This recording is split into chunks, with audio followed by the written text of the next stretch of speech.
అందరికీ ప్రభువైన యేసుక్రీస్తు నామములో వందనాలు. ఈరోజు మనం దేవుణ్ణి ఆరాధించుకోనికి ముందు కొన్ని తలంపులు దేవుడు మన పట్ల చేసిన ఆయన కార్యాలు జ్ఞాపకం చేసుకొని మనం దేవుణ్ణి ఆరాధిద్దాం.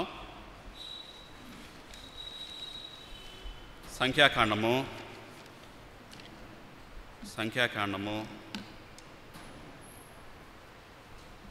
11వ అధ్యాయము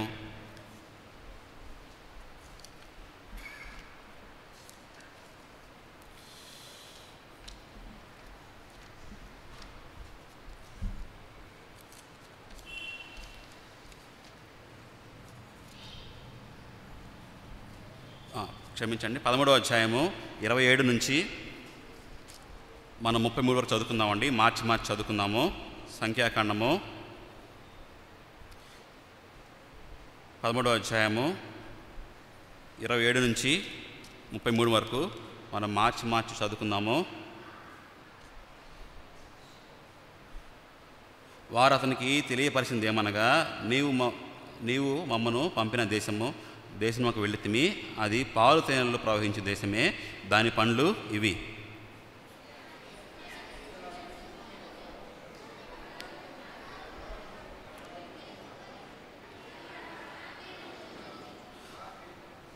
అమాలేకీయులు దక్షిణ దేశంలో నివసించున్నారు, హిత్తీయులు, యెబూసీయులు, అమోరీయులు కొండ దేశంలో నివసించున్నారు, కానానీయులు సముద్రం వద్దను యొర్దాను నదీ ప్రాంతంలో నివసించుతున్నారని చెప్పిరి.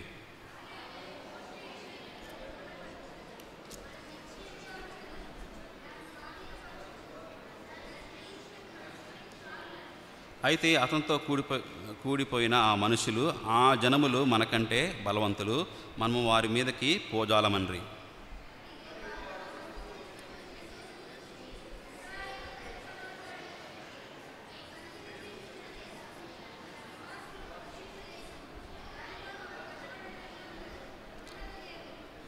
కలిసి చదువుకుందామండి. 33.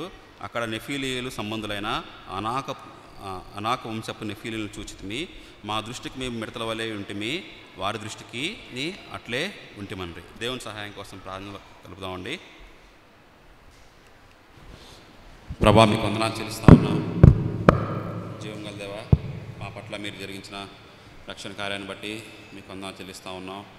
ప్రభా, కొద్దిమందిగా మేము కూడి ఉన్నాం. ప్రభా దేవా, నాయన మిమ్మల్ని ఆరాధించడానికి నాయన మాకు సహాయం చేయండి. మీరు మా పట్ల మీరు జరిగించిన కార్యాలని మేము జ్ఞాపకం చేసుకొని మిమ్మల్ని స్తుతించడానికి, మిమ్మల్ని ఆరాధించడానికి యోగ్యులుగా చేయండి. ప్రభా, ఇదిగో ఎవరైతే ఇంకా తిరిగి రావాల్సిన వాళ్ళు త్వరగా రావడానికి సహాయం చేయండి. ప్రభా, అల్పుణ్ణి బలహీనుణ్ణి తండ్రి సహాయం చేయండి. పరిశుద్ధాత్మదేవా, ఆయన మీ కృప చూపించండి, సహాయం చేయండి. వినే మనసు, అర్థం చేసుకునే మనసు అందరికీ దయచేయమని కోరుకుంటూ, మీ కృపా కాపుదలు అనుగ్రహించమని, నా పక్కన నడిపించమని కోరుకుంటూ ఈ చిన్న ప్రార్థన యేసునామమున వచ్చినాం పరమ తండ్రి, ఆమేన్.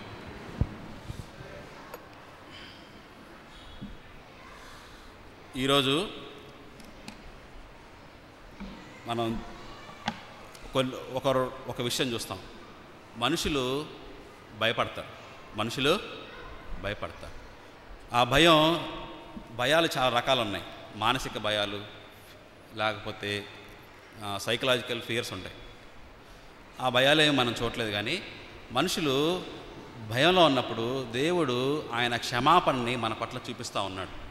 మనుషులు భయపడ్డప్పుడు ఆయన క్షమాపణని మన పట్ల చూపించే దేవుడుగా ఉన్నాడు. మొదటిగా చూసినట్టయితే ఆదాము భయపడ్డాడు. ఆదాము పాపం చేసి భయపడ్డాడు. పాపం చేసి భయపడినప్పుడు దేవుడు ఆదాము పట్ల ఆయన ఎలా రెస్పాండ్ అయ్యాడు ఆ విషయం చూస్తాం. తర్వాత ఇక్కడ మనం చూస్తూ ఉన్నాం, ఇశ్రాయేలు జీవితంలో దేవుడు చాలా మేలు చేశాడు. వాళ్ళని ఐగుప్తు నుంచి బయటికి తీసుకొచ్చాడు. వాళ్ళకి మారా అనుభవం ఉంది, తర్వాత ఏలీము అనుభవం ఉంది. వాళ్ళు మన్నా తింటా ఉన్నారు. వాళ్ళకి మాంసం కూడా దేవుడు అనుగ్రహించాడు. వాళ్ళకి బండ నుంచి దేవుడు నీళ్ళు ఇచ్చిన దేవుడుగా ఉన్నాడు. వాళ్ళకి అమాలేకుల మీద జయాన్ని ఇచ్చాడు. అలాగే వాళ్ళకి నిబంధన కూడా ఇచ్చాడు. అన్నీ ఇచ్చి నడిపిస్తున్నా కానీ వాళ్ళు ఆత్మీయ జీవితంలో శత్రువును చూసి భయపడిపోయినప్పుడు వాళ్ళని 40 సంవత్సరాలు దేవుడు అక్కడే తిప్పాడు. మన ఆత్మీయ జీవితంలో ముందుకు వెళ్ళలేకపోయినప్పుడు, భయపడినప్పుడు దేవుడు మనల్ని వాళ్ళలాగా చేయలేదు. దేవుడు ఆయన బానిసత్వపు ఆత్మ ఇవ్వకుండా దత్తపుత్ర ఆత్మనిచ్చి మనల్ని నడిపిస్తూ ఉన్నాడు. మూడోదిగా మనం చూసినట్టయితే నికోదేము మొదటిగా దేవుని దగ్గర రావడానికి భయపడుతూ ఉన్నాడు. దేవుని దగ్గరికి అర్ధరాత్రి పూట వచ్చాడు, పగలు రాలేదు. ఆ తర్వాత అదే నికోదేముని దేవుడు అందరి ముందు నా దేవుడు అని ఒప్పుకునేలాగా దేవుడు మొదట్లో భయపడిన నికోదేముని బలపరిచిన దేవుడుగా ఉన్నాడు.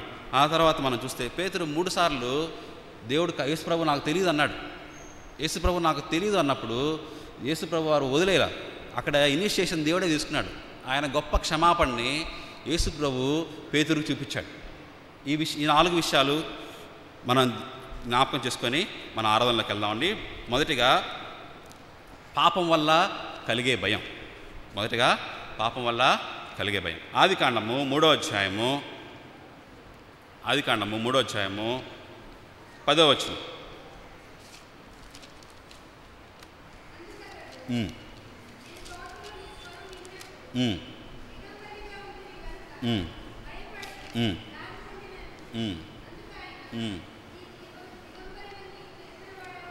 చాలు. ఇక్కడ ఆదాము భయపడి దాక్కున్నాడు. ఎందుకు దాక్కున్నాడు? ప్రతిరోజు దేవుడు ఆదాముతో మాట్లాడడానికి తలపూట వచ్చేవాడు. అయితే ఆదాము భయపడ్డాడు. ఎందుకు భయపడ్డాడండి? ఆదాము భయపడడానికి ఇక్కడ 3 కారణాలు ఉన్నాయి. నేను తప్పు చేశాను. రెండోదిగా దేవుడికి నాకు సంబంధాన్ని నేను కోల్పోయాను. మూడోదిగా నాకు శిక్ష ఉంది. నేను తప్పు చేశాను. రెండోదిగా దేవుడికి నాకు దూరం ఏర్పడింది నేను చేసిన పొరపాటుని బట్టి. మూడోదిగా నాకు శిక్ష ఉంది అని ఆదాముని దేవుడు పిలుస్తూ ఉన్నప్పుడు ఏం చెప్తా ఉన్నాడు? అందుకు అతడు నేను తోటలో నీ స్వరం విన్నప్పుడు దిగంబరినిగా ఉంటుంది కనుక భయపడి దాక్కున్నాడు. అవునా? ఆదాము చేసిన పాపాన్ని బట్టి ఆదాము కోల్పోయినవి ఏంటంటే మనకు తెలుసు. అప్పటి వరకు మరణం ఉందా? మరణం లేదు. ఆ మరణం ఆదాము జీవితంలోకి వచ్చింది. అప్పటి వరకు ఆదాము దేవునితో సంబంధం కలిగి ఉన్నాడు. పాపం చేయనంత వరకు దేవునితో సంబంధం కలిగి ఉన్నాడు. ఎప్పుడైతే పాపం చేశాడో పాపం వల్ల ఏమొచ్చిందండి? దేవునితో సంబంధం కోల్పోయింది. అవునా? ఆ తర్వాత ఆయనకి శాంతి సమాధానం ఉండేది. ఇప్పుడు ఆదామా నువ్వేం చేసావు?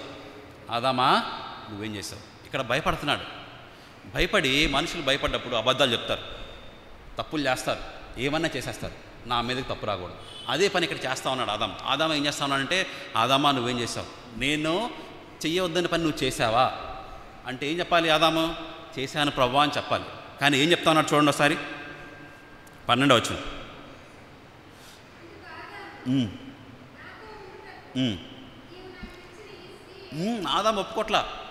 ఆదాము ఒప్పుకోట్లా.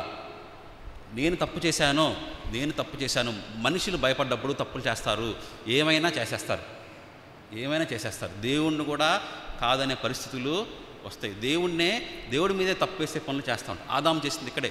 నేను చేయలేదు తప్పు, నాకు నువ్విచ్చిన స్త్రీయే. అవునా? ఇది మనిషి యొక్క నైజం. బైబిల్లో మనం చాలా వచనాలు చూస్తే మనుషులు భయాన్ని ఫేస్ చేసినప్పుడు మనం ఒక మూల అందరూ మన వైపు చూసి మనం కార్నర్ చేసినప్పుడు మనం భయపడిపోతాం. మనం ఏం చేస్తాం? భయపడిపోయి తప్పులు చేస్తా ఉన్నాం. అలాంటి భయపడిపోయి తప్పులు చేసినప్పటికీ దేవుడు ఆయన క్షమాపణని మన పట్ల చూపించే దేవుడుగా ఉన్నాడు. అవునా? ఆదాము చేసిన పాపాన్ని బట్టి ఆదాము దేవునితో ఉన్న సహవాసాన్ని కోల్పోయాడు. ఆదాము జీవితంలోకి ఏమొచ్చిందండి? మరణం వచ్చింది. ఆదాము జీవితంలో నీతి లేదు. అవునా? ఆదాము జీవితంలో శాంతి సమాధానం లేవు. ఎందుకు శాంతి సమాధానం లేదంటే ఇద్దరే ఉన్నారు అప్పుడు, ఆదాము అవ్వ. ఒప్పుకొని ఉంటే వాళ్ళ భార్యతో సమస్య వచ్చేది కాదేమో. నీ వల్లే తప్పు చేశానని చెప్పాడు. అవును? అక్కడ శాంతి ఉందా వాళ్ళిద్దరి మధ్యలో? శాంతి లేదు. శాంతిని కోల్పోయాడు. అటువంటి ఆదాముకి దేవుడు ఏదైనా నుంచి బయటికి పంపేశాడు. దేవుడు పంపేశాడు. అలాగే మన జీవితాల్లో దేవుడు ఏం చేశాడు? మనం చూసినట్టయితే మనం రోమా 5:1-2.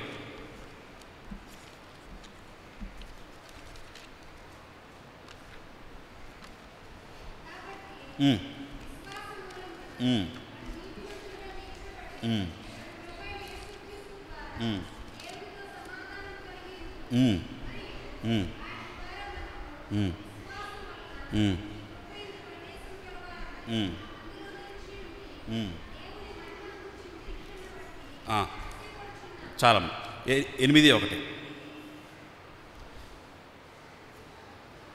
కాబట్టి క్రీస్తునందున వారి క్రీస్తు యేసునందున వారికి ఏ శిక్షా విధి లేదు. ఆదాంకి శిక్ష వచ్చేసింది. ఆదాంకి ఏమొచ్చేసింది? శిక్ష వచ్చేసింది. దేవుడు వద్దు వద్దు అన్న తప్పు చేశాడు.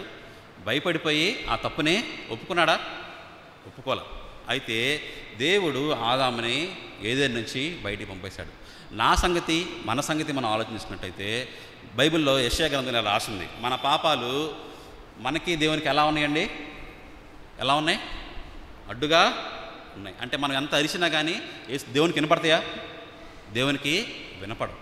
అయితే మన పాపాలు దేవునికి వినపడవు. రెండోదిగా మనం దేవునికి శత్రువులో ఉన్నాం. దేవుడు నీతిమంతుడు, పాపాన్ని జరిగించేవాడు దేవునికి శత్రువు. మనం శత్రువైన మనల్ని దేవుడు అలా వదిలేయలేదు. దేవుడు అలా వదిలేలా. మనందరం భయంలో ఉన్నాం. రోమా 8:1 ప్రకారం మన మీదకి నేను ఒప్పుకున్నా ఒప్పుకోపోయినా, నాకు యేసుప్రభువు వారు తెలిసినా తెలియపోయినా నాకేముందండి? శిక్ష ఉంది. ఆ శిక్షని దేవుడు మనం ఎప్పుడైతే రక్షణ సువార్తను మనకు దేవుడు వినిపించాడో, రక్షణ సువార్తని మనకు వినిపించాడో, ఏం వినిపించాడు? మనకి రక్షణ సువార్త ఏం వినిపించాడు? యేసుప్రభువు వారు నా పాపాల కోసం, మన పాపాల కోసం శిలువలో ఆయన చనిపోయి తిరిగి లేచాడు. అవునా? ఆ మాట మీద ఏముంచాం? మనం విశ్వాసం ఉంచాం. ఏముంచామండి? విశ్వాసం ఉంచాం. మనం దేవుని మీద ఎప్పుడైతే విశ్వాసం ఉంచామో దేవుడు ఏం చేశాడు? మనల్ని శిక్ష నుంచి విడిపించాడు. శిక్ష నుంచి విడిపించాడు. అందుకని మనం దేవుణ్ణి ఆరాధించాలి.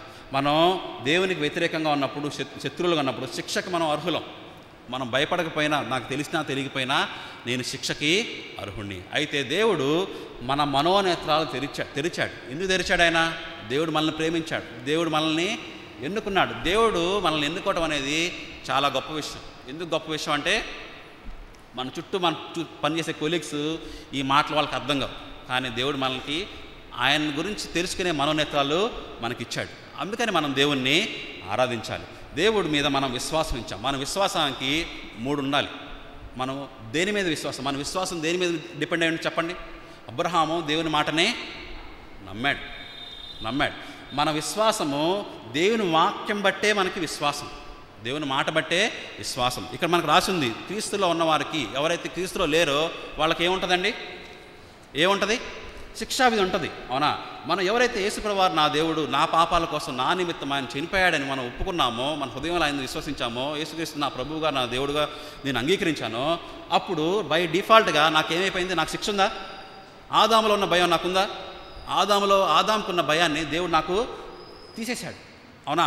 ఆదాము దేవునితో సంబంధాన్ని కోల్పోయాడు. అయితే ఎప్పుడైతే ఇది చూడండి, మార్క్స్ వార్త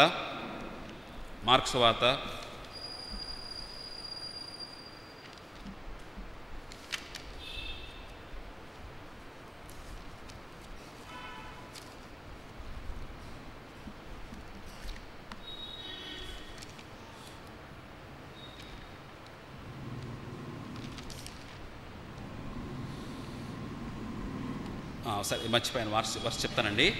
ఎప్పుడైతే యేసుప్రభువు వారు శిలువలో చనిపోయారో అప్పుడు దేవాలయపు తెర పైనుంచి కిందకి చినిగింది. అది చినగటం అంటే అర్థం ఏంటి?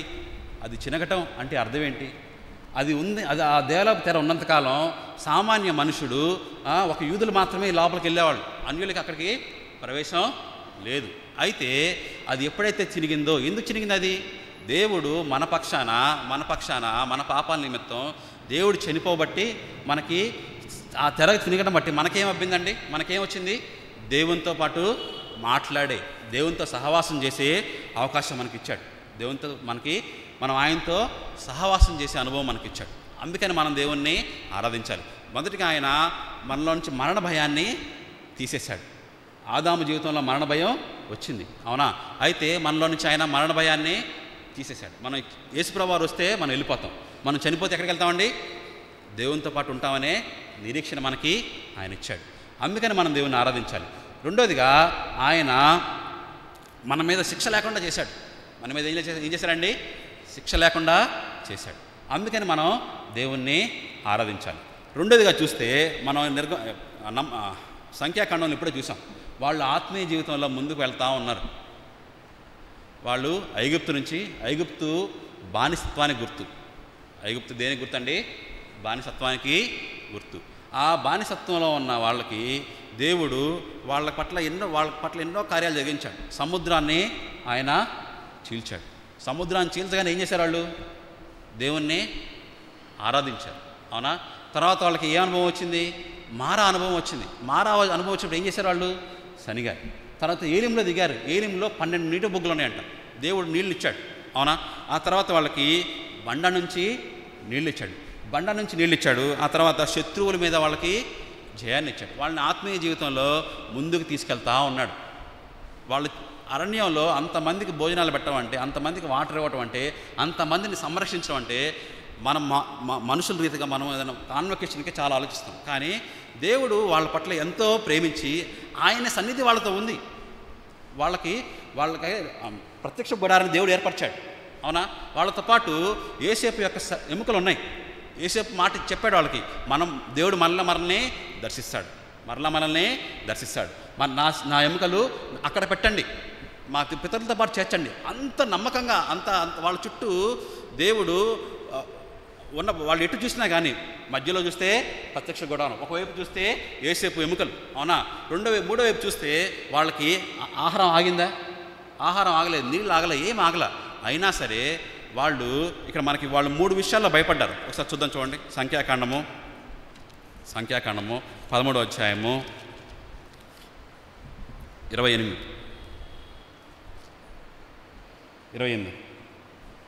చదవండి అమ్మ కొంచెం.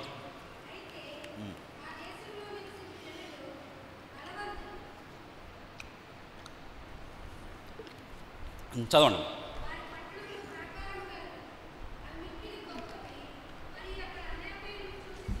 వాళ్ళు 3 విషయాలు చాలండి. వాళ్ళు 3 విషయాలు చూశారు. వాళ్ళు బలవంతులు. వాళ్ళ ప్రాకారాలు ఎలాంటివి? చిన్నవి కాదు, గొప్పవి. తర్వాత అనాయకీయులు చూసాం. వాళ్ళు అంత ఎత్తున్నారు, అంత పొడుగున్నారు. వాళ్ళ దృష్టికి మేము ఎలా ఉన్నాం? మిడతల్లా ఉన్నాం. మా దృష్టికి కూడా మేము మిడతల్లా ఉన్నాం.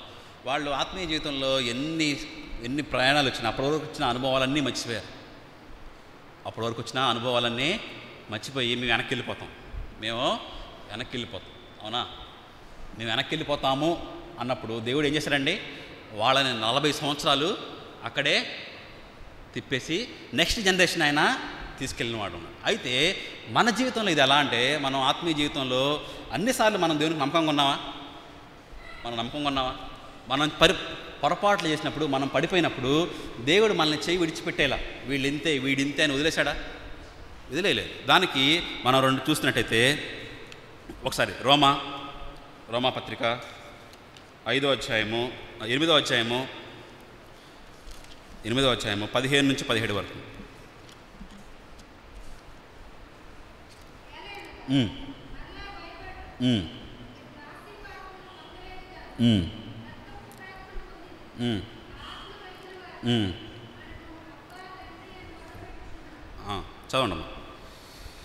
చదవండమ్మా.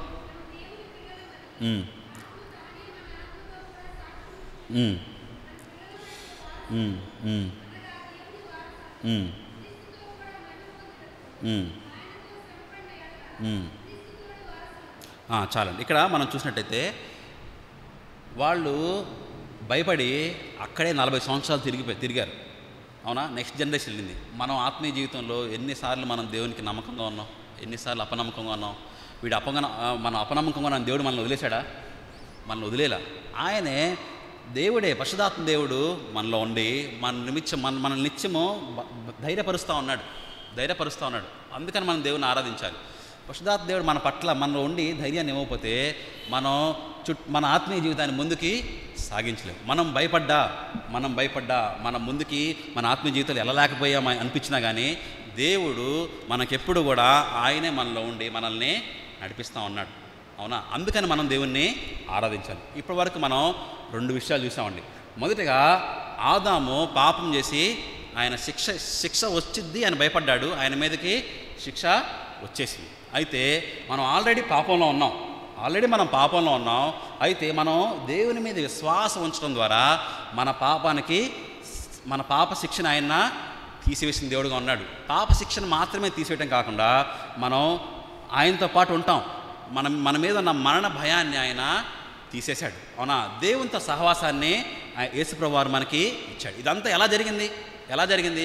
మనం దేవుని మీద విశ్వాసం ఉంచడం ద్వారానే జరిగింది. అవునా? రెండోదిగా మనం చూస్తే ఆత్మీయ జీవితంలో ఇశ్రాయేల్ జీవితంలో మనం చూసాం. ఇశ్రాయేలు వాళ్ళు వేగులుగా వెళ్ళినప్పుడు వాళ్ళని చూసి వీళ్ళు భయపడిపోయారు. వీళ్ళు చూడాల్సింది ఏం చూడాలి? మమ్మల్ని పోషించే దేవుడు మాకున్నాడు. అవునా? యెహోషువ కాలేబు ఎలా అయితే చూసారో అలా చూడాల్సింది వాళ్ళు అలా చూడలేదు. వాళ్ళు సనిగారు, మేము వెనక్కి వెళ్ళిపోతాం అనుకున్నారు. అవునా? మన ఆత్మీయ జీవితంలో మనల్ని ముందుకు నడిపించేది నా యొక్క శక్తి, నా యొక్క భక్తి కాదు. ఓకేనా? మనం బలహీనం అయినప్పుడు మనల్ని నడిపించేది ఎవరండి? మనలో ఉన్న దేవుడే మనల్ని బలపరిచి మనం పడిపోయినప్పుడు ఆదరించి ఆయన మనల్ని నడిపించే దేవుడుగా ఉన్నాడు. అందుకని మనం దేవుణ్ణి ఆరాధించాలి. మూడోదిగా మనం చూస్తే యోహాను సువార్త 3వ అధ్యాయము 1-2 వచనాలు.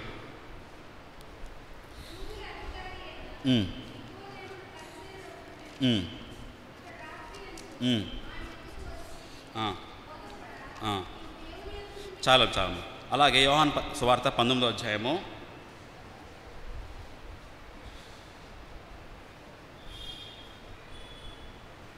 12వ వచనం.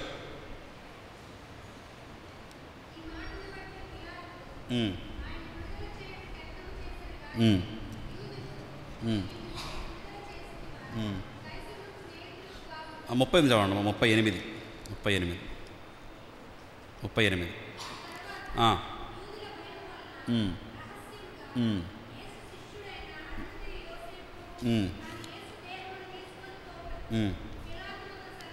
ఆ 39 కూడా చదవండమ్మా. 39 మొదట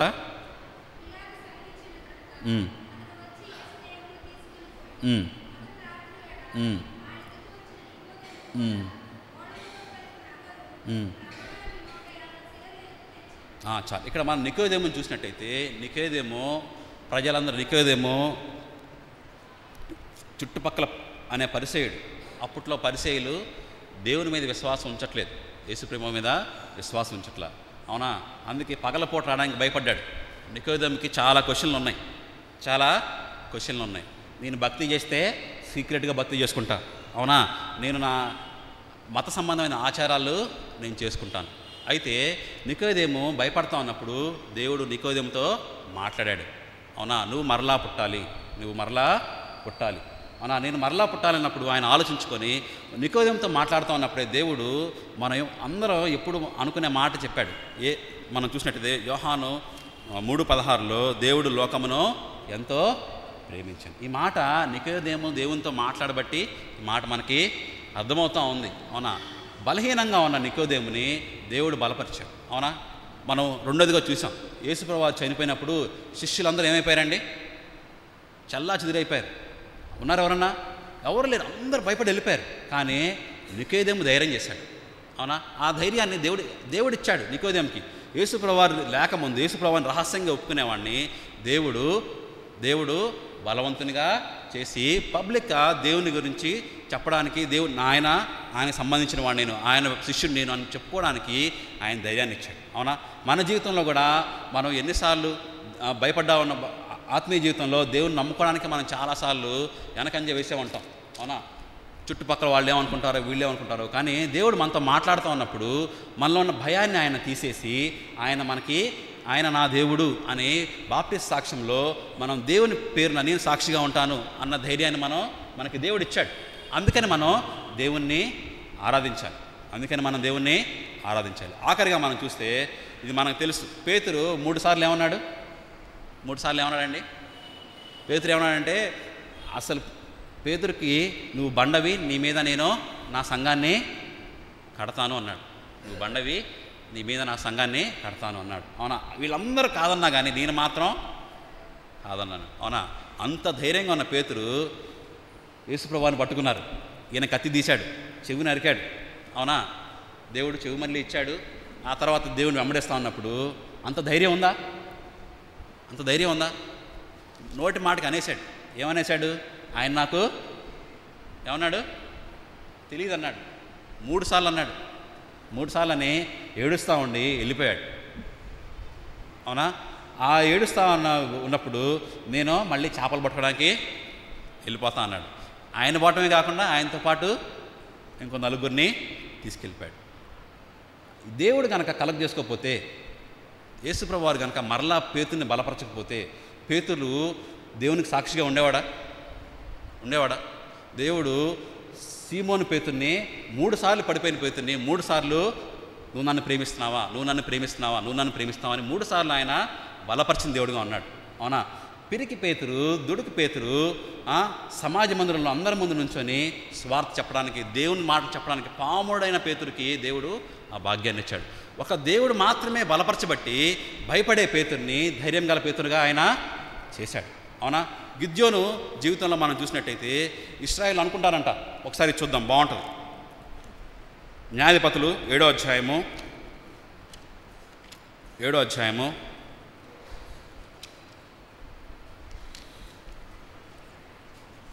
2వ వచనం.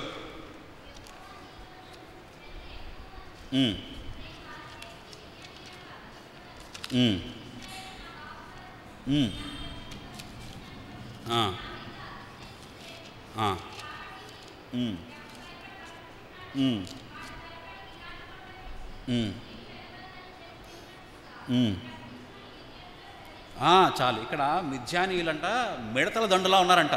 ఎలా ఉన్నారు? మిడతల దండలా ఉన్నారు. ఇశ్రాయేల్ 20,000 మంది ఉన్నారు. గిద్యోను దేవుడు ఏర్పాటు చేసుకున్నాడు. అవునా? గిద్యోనుతో ఉన్న వాళ్ళందరూ గెలిస్తే ఏమనుకునే వాళ్ళంట? మా బలం, నా బాహుబలం నాకు జయాన్ని ఇచ్చేది అని అనుకుంటారు. అయితే వీళ్ళు భయపడతా ఉన్నారు. వీళ్ళు ఏం చేస్తూ ఉన్నారు? భయపడతా ఉన్నారు. భయపడే వాళ్ళు దేవుడికి అవసరం లేదు. అవునా? మన బలాన్ని బట్టి దేవుడు మనకు విజయాన్ని ఇవ్వడం.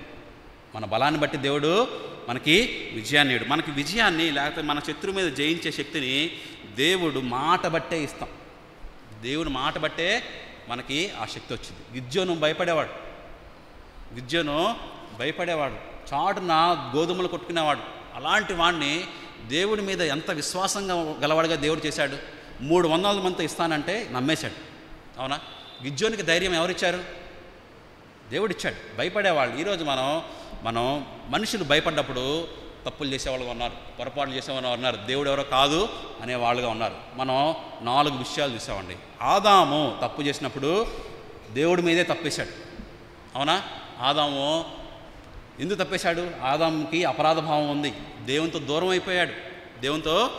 అయిపోయాడు. ఆదాముకి ఏం ఎదురు చూస్తూ ఉంది?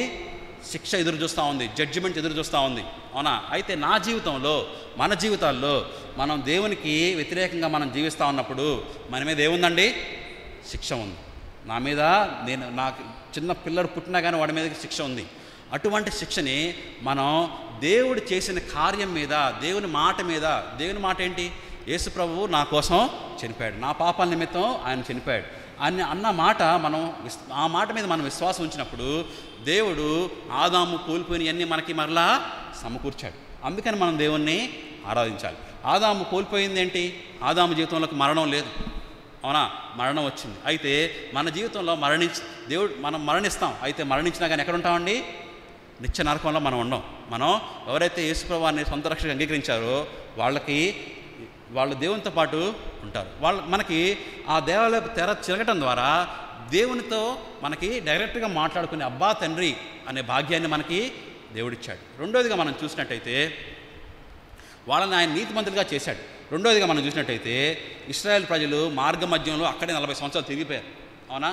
మన ఆత్మీయ జీవితంలో ఎంత ముందుకు వెళ్తా ఉన్నాం? ఎన్నిసార్లు మనం బలహీనపడలేదు? మనల్ని బలపరిచింది ఎవరు? మనం భయపడ్డప్పుడు మనల్ని బలపరిచింది ఎవరు? పరిశుద్ధాత్మ దేవుడు మనలో ఉండి అబ్బా తండ్రి అని మరలా ఆయన మనల్ని సమకూర్చే దేవుడుగా ఉన్నారు. మూడోదిగా మనం చూస్తే నికోదేముని చూసాం. నికోదేము భయపడతా ఉన్న వ్యక్తి. ఎలాంటి వ్యక్తి? భయపడతా ఉన్న వ్యక్తి. అలాంటి భయపడే వ్యక్తిని దేవుడు ఎలా చేశాడండి?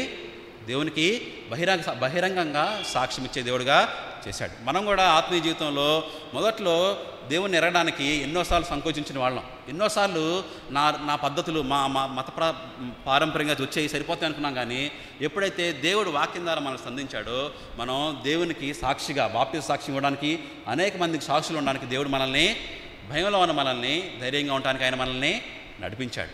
మూడోదిగా పేతురు భయపడి యేసుప్రభు ఎవరో నాకు కాదన్నాడు, తెలియదు అన్నాడు. అవునా? అటువంటి పేతుర్ని దేవుడు కలుగజేసుకొని బలపరిచిన దేవుడుగా ఉన్నాడు. ఆఖరిగా మనం చూస్తే గిద్యోను జీవితంలో భయపడిపోతూ ఉన్నారు, మాకు విజయం రాదేమో, వాళ్ళు మిడతల దండలా ఉన్నారని. అవునా? ఆ పరిస్థితిలో దేవుడు 300 మంది ద్వారా, నా మాట ద్వారా, ఆయన మాట ద్వారానే మనకి విజయం, ఆయన మాట ద్వారానే మనకి విజయం. ఆఖరిగా ఒకటి చూద్దామండి, చూడండి మత్తయి సువార్త 8వ అధ్యాయము 26వ వచనం. ఆఖరిగా మత్తయి సువార్త 8వ అధ్యాయం.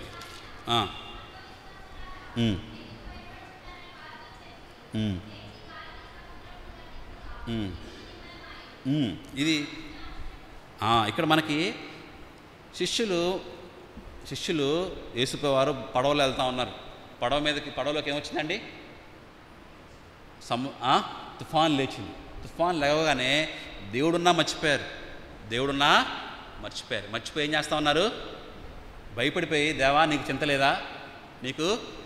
లేదా అని దేవుడినే క్వశ్చన్ చేస్తూ ఉన్నారు. అయితే దేవుడు లేచి ఆ పరిస్థితి మొత్తాన్ని నిమ్మళపరిచి, అల్ప విశ్వాసులారా. అవునా? మన జీవితంలో కొన్ని కొత్త శ్రమలు వస్తూ ఉన్నప్పుడు, మన అల్ప విశ్వాసంతో ఉన్నప్పుడు దేవుడు మనల్ని ఆదరించి, భయపడతా ఉన్నప్పుడు నడిపించిన దేవుడుగా ఉన్నాడు. అందుకని మనం దేవుణ్ణి ఆరాధించాలి. ఈ 5 విషయాలు, పాపం వల్ల వచ్చిన భయం నుంచి ఆయన మనల్ని విడిపించాడు. అవునా? జనసమూహం వల్ల వచ్చే భయాన్ని విడిపించాడు. అవిశ్వాసం వల్ల వచ్చిన భయం నుంచి ఆయన విడిపించాడు. మన సొంత శక్తిని బట్టి కాదు, మన సొంత శక్తి మీద ఆధారపడితే మనం భయపడతాం. కానీ మనం దేవుని మాట మీద ఉన్నప్పుడు మనకు ఆయన ధైర్యాన్ని ఇచ్చేవాడుగా ఉన్నాడు.